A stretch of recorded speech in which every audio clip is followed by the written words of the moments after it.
Pode sentar, igreja, Deus abençoe.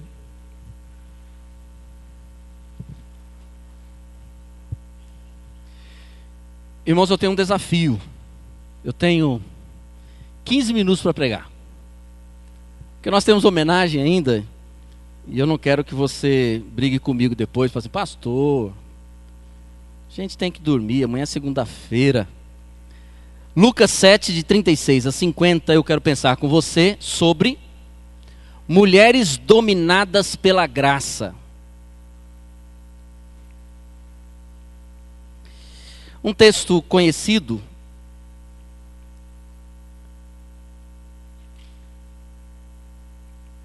mas, irmãos,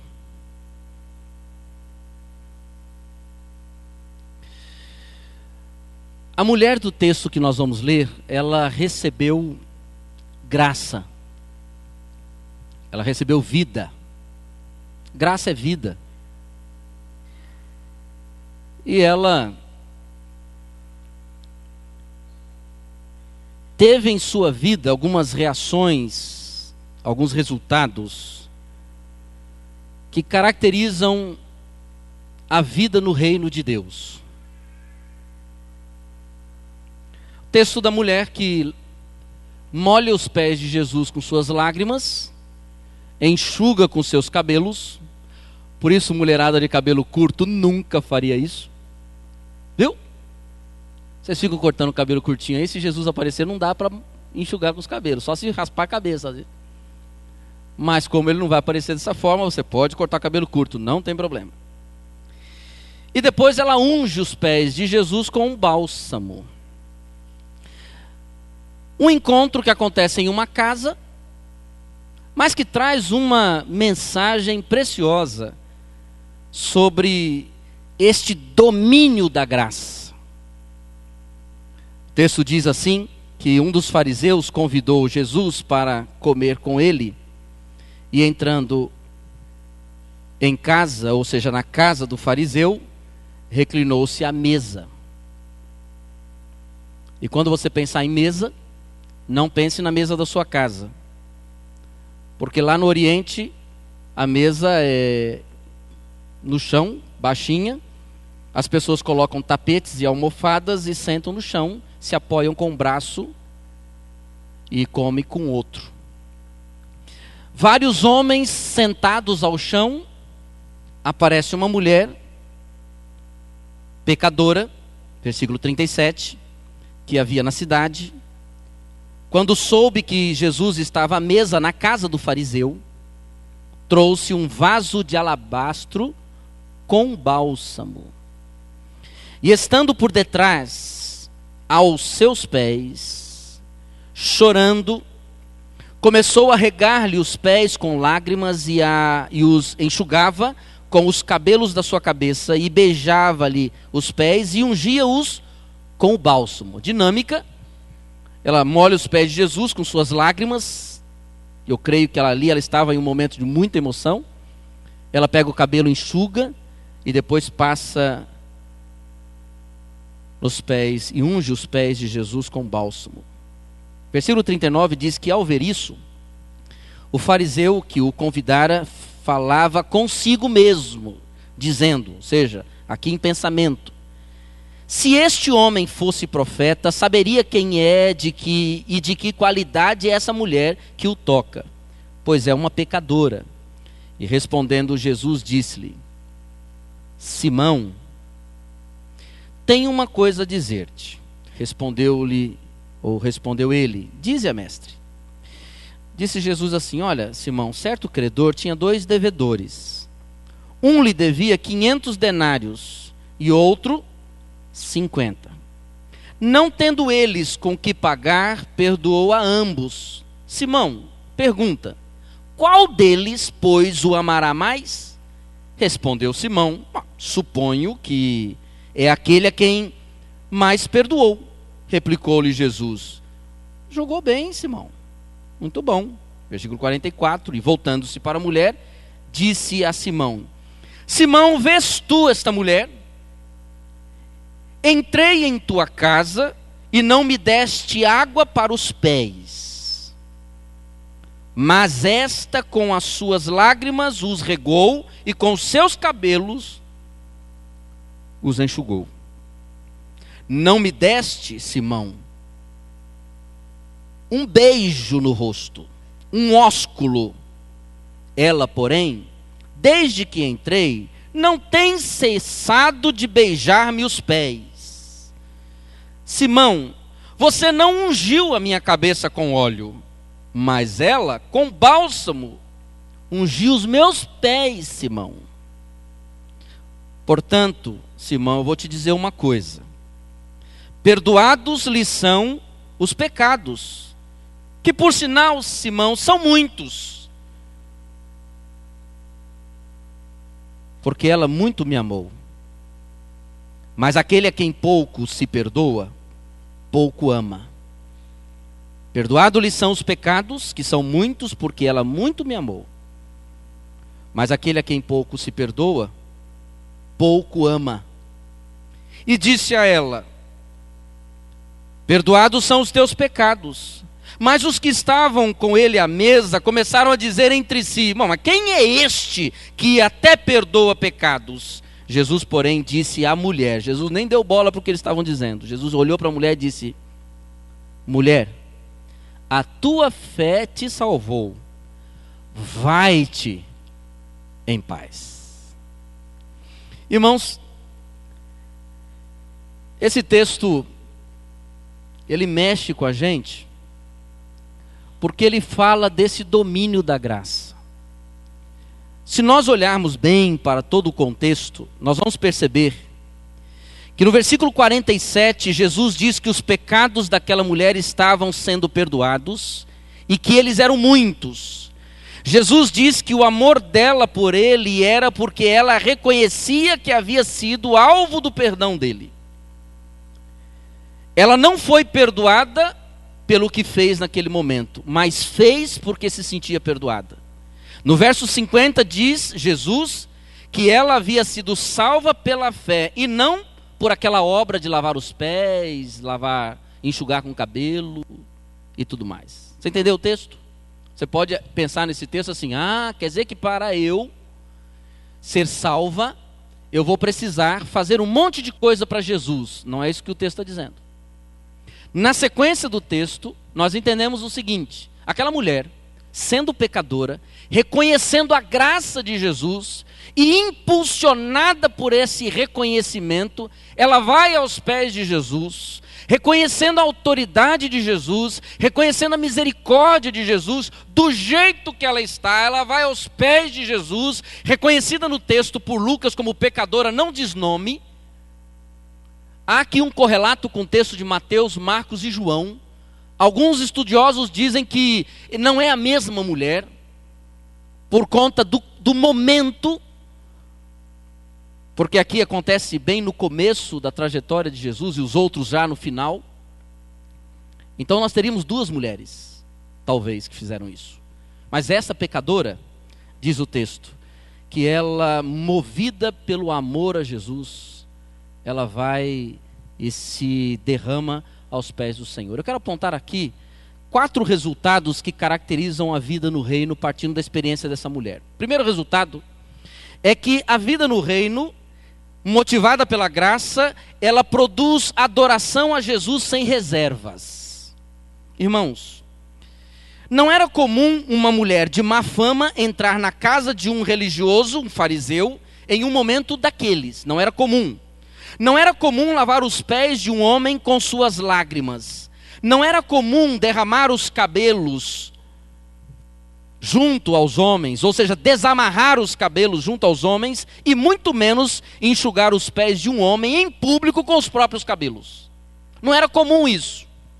Não era comum ungir os pés com bálsamo, mas a cabeça. Vocês percebem que aquela mulher, reconhecendo e movida pela graça de Jesus, ela adora Jesus, e ela vai a Jesus direto, e ela vai sem reservas, ela se derrama aos pés do Senhor. E meus irmãos, isso aponta para nós de que aquela mulher não se incomodou com o ambiente, com os olhares, ela apenas queria estar aos pés de Jesus. 2 olhares para ela: o olhar do fariseu, pecadora, o olhar de Jesus, perdoada. Essa é a diferença. Quando você é tocada e tocado pela graça, esta graça te impulsiona.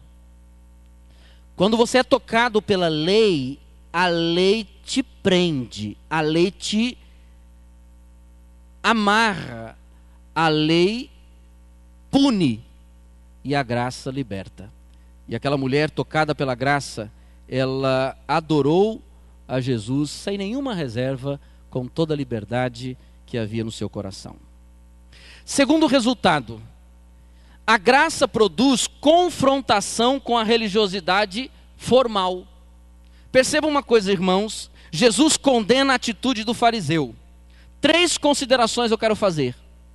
Primeiro, a religiosidade vê o passado, enquanto a graça vê o futuro. Segundo, a religiosidade é excludente, enquanto a graça promove inclusão. Terceiro, a religiosidade é especulativa, enquanto a graça é atrativa. O que acontece com os religiosos? Os religiosos ficam especulando Jesus e a vida dos outros. A graça não. A graça, ela traz para perto. A religiosidade afasta, porque ela segrega. Este é melhor do que este, segregou. A graça traz para perto. A graça promove a inclusão. A graça olha para o futuro. O fariseu diz, se ele soubesse como é a vida dela, o fariseu faz uma avaliação, a vida do passado, Jesus já do presente e do futuro. Então a graça na vida daquela mulher produziu uma confrontação com a religiosidade. Irmãos, é isso que nós estamos precisando hoje. Mulheres dominadas pelo poder da graça. Mulheres que, movidas pelo poder da graça, confrontem sim a religiosidade dos nossos dias. Uma religiosidade vazia, uma religiosidade legalista. E eu posso até dizer que uma religiosidade marqueteira. A graça, ela envolve a pessoa e leva a pessoa de encontro, leva a pessoa ao encontro da pessoa de Jesus para a adoração. Irmãos, o terceiro resultado é que a graça produz testemunho natural. Versículo 50, 49, diz assim, que as pessoas que estavam à mesa, por conta da atitude daquela mulher, disseram assim, quem é esse que até pecados perdoa? Vocês perceberam uma coisa? Após o incidente, as pessoas queriam saber quem era Jesus. E sabe por quê, meus irmãos, que as pessoas queriam saber quem era Jesus? Porque aquela mulher teve coragem de enfrentar todo o seu contexto, de enfrentar todo o seu passado, e de encarar aquele momento diante de Jesus e dizer, eu amo a Jesus Cristo. Mesmo que dissessem assim, mas você é pecadora? Disse, eu amo a Jesus, sim. Olha que bonito. Eu amo a Jesus. E quando Jesus declara o perdão, aqueles homens dizem assim, mas quem é esse que até pecado perdoa? A atitude daquela mulher, meus irmãos, promoveu o testemunho natural. Por isso, testemunho cristão não se faz com cursinho na EBD para aprender a dar testemunho. Quando você vive debaixo da graça, como disse Jesus, como disse Deus a Paulo, a minha graça te basta. Até hoje a vida de Paulo é um testemunho vivo. Quando você coloca a sua vida debaixo da graça, as pessoas percebem. As pessoas percebem que a sua motivação não é somente o estar na igreja. A sua motivação não é somente deixar de fazer, mas a sua motivação é viver para Jesus. O evangelho, a graça faz do evangelho ser positivo, não negativo. O problema é que as pessoas dizem assim, mas eu ser crente, eu tenho que abandonar isso, abandonar isso, abandonar isso, abandonar isso. Aquela mulher não questionou nada, ela apenas, movida pela graça, deixou um testemunho. Sabe por quê, meus irmãos? Porque pessoas que foram alvo da graça levam os outros a refletir sobre a sua própria desgraça. Agora, o religioso reforça a desgraça dos outros. Sabe por quê? Porque o religioso acusa. Você é pecador. Agora, a graça, não. A graça, ela leva as outras pessoas a refletirem sobre a sua própria desgraça. E o último resultado, meus irmãos, é que a graça produz uma vida de verdadeira paz. Há uma palavra interessante no versículo 50 que fecha o texto. Quando Jesus disse assim à mulher: a tua fé te salvou, vai-te em paz. Os rabinos da época diziam que a expressão vai-te em paz era para ser usada somente quando eles se despedissem dos mortos. Então a tradução melhor para esse texto, e no grego esse texto, a frase significa literalmente: vai para dentro da paz. Percebe? Você está no velório, você diz assim: querida mamãe, vai em paz. Querido filho, vai em paz. É mais da gente dizer isso, né? Mas no texto, Jesus estava dizendo àquela mulher: filha, tua fé te salvou. Agora você pega e vai para dentro da paz. Aquela mulher estava entrando em uma nova vida, irmãos. A vida não mais da culpa, mas a vida dominada pela paz. Mulheres dominadas pela graça são mulheres que vivem em paz. Só isso. Não tem muito mais o que dizer, né? Então você sabe que quando você é tomada pela graça de Jesus, essa graça produz uma adoração sem reservas. Quando você é tomada pela graça de Jesus, essa graça produz confrontação para com a religiosidade vazia dos nossos dias. Quando você é tomada pela graça de Jesus, essa graça produz testemunho natural. As pessoas querem saber quem é esse Jesus que operou na sua vida. E quando você é tomada pela graça de Jesus, esta graça produz uma vida de verdadeira paz, porque Jesus diz para você: filha, filho, vai para dentro da paz, para que esta paz envolva você.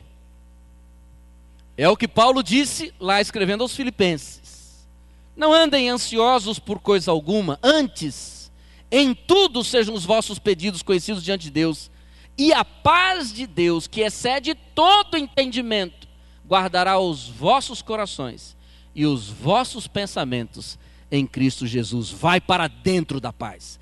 Deixe-se guardar dentro da paz. Deixe-se envolver pela paz de Cristo. Quando nós estamos imbuídos da graça, movidos pela graça, essa graça nos envolve com a paz de Jesus. Mulher,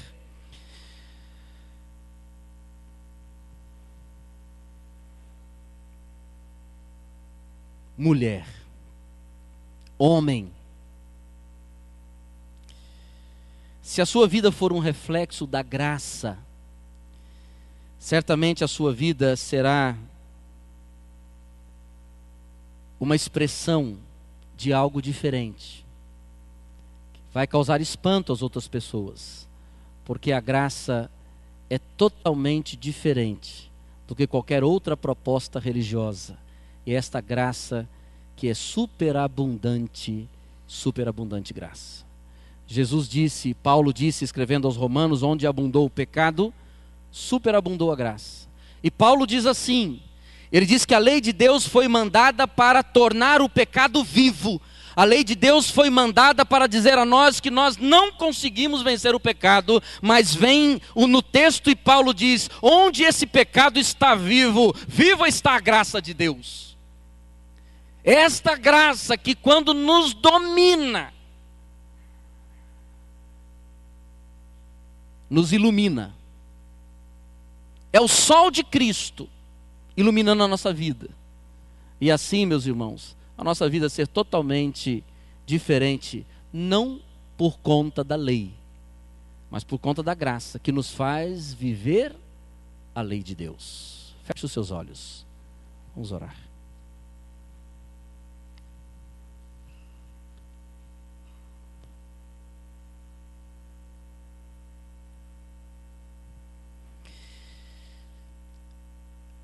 experiência daquela mulher, ela nos faz pensar sobre como é a vida de uma mulher movida pela graça. É uma mulher que adora sem reservas. É uma mulher que, pela sua vida, confronta a simples religiosidade vazia do nosso tempo.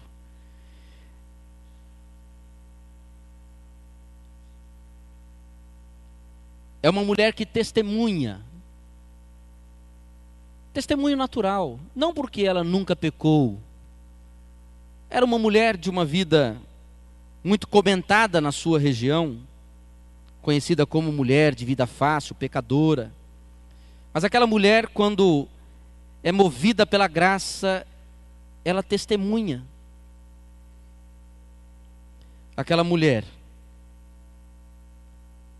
mal falada, com uma vida marcada pelo pecado, recebe de Jesus um presente, recebe de Jesus uma palavra, quando Jesus diz assim: filha, vai para dentro da paz, não fica na beirada, não fala sobre paz, experimenta paz no seu coração, paz que vem pela graça, a graça de Jesus. Você pode nessa noite dizer: Deus, eu quero ser como aquela mulher.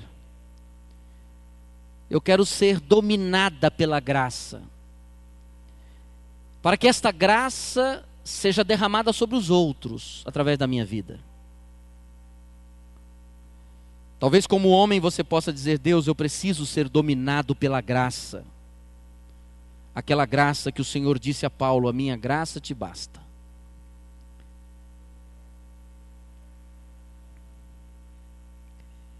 Você pode orar comigo e dizer assim: Senhor Deus, no nome de Jesus, nesta noite de domingo, eu quero me render à graça de Jesus. Eu não quero viver pelo meu esforço. Eu não quero tentar te agradar pelo esforço. Eu não quero, Senhor Deus, ser dominada pela minha história de vida. Eu não quero ser produto do passado, apesar de ser marcada pelo passado, eu quero ser um produto da cruz, que olha para o futuro, um futuro novo, um futuro dentro da graça, um futuro dentro da paz.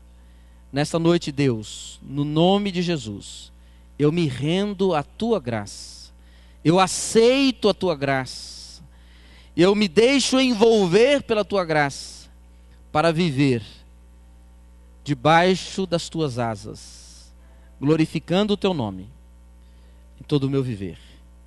A partir de hoje, Deus, eu quero ser como aquela mulher, dominada pela graça, para que eu consiga viver de maneira abundante, no meio desta geração, no nome de Jesus. Amém, Senhor Deus. Amém. Amém, irmãos. Que Deus nos abençoe, né? Nos dê sempre esta convicção do poder da graça em nós. Irmã Sueli e irmã Evelyn,